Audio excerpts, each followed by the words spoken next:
برداشت کے کانوں سے سنو اور رحم کی آنکھوں سے دیکھو اور محبت کی زبان سے بات کرو۔ اللہ کے لیے وقت نکالو اور وقت پر نماز ادا کرو۔ اللہ تمہاری زندگی سے برا وقت نکال دے گا۔ اچھائی کے لیے لازم نہیں کہ لوگوں کے ساتھ کچھ اچھا کرتے رہو، اچھائی یہ بھی ہے کہ بس کسی کے ساتھ کچھ برا نہ کرو۔ کپ سونے کا ہو یا چاندی کا، چائے کا ذائقہ وہی رہتا ہے۔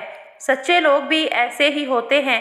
امیری غریبی دیکھ کر رویہ بدلنے والوں کو تاریخ میں ہمیشہ کم ظرف اور منافق لکھا جاتا ہے۔ ہمیشہ ان لوگوں کا چناؤ کریں جن کو عزت دینے پہ وہ خود سے بڑھ کر آپ کو عزت دیں، اور یہی بہترین لوگوں کی نشانی ہے۔ دل میں اترنے کے لیے سیڑھیوں کی نہیں بلکہ اچھے الفاظ اور اچھے اخلاق کی ضرورت ہوتی ہے۔ دنیا میں دو طرح کے لوگ ہوتے ہیں، کچھ برے وقت میں بدل جاتے ہیں اور کچھ برے وقت کو بدل دیتے ہیں۔ دل کی بات صاف صاف بتا دینی چاہیے، کیونکہ بتا دینے سے فیصلے ہوتے ہیں اور نہ بتانے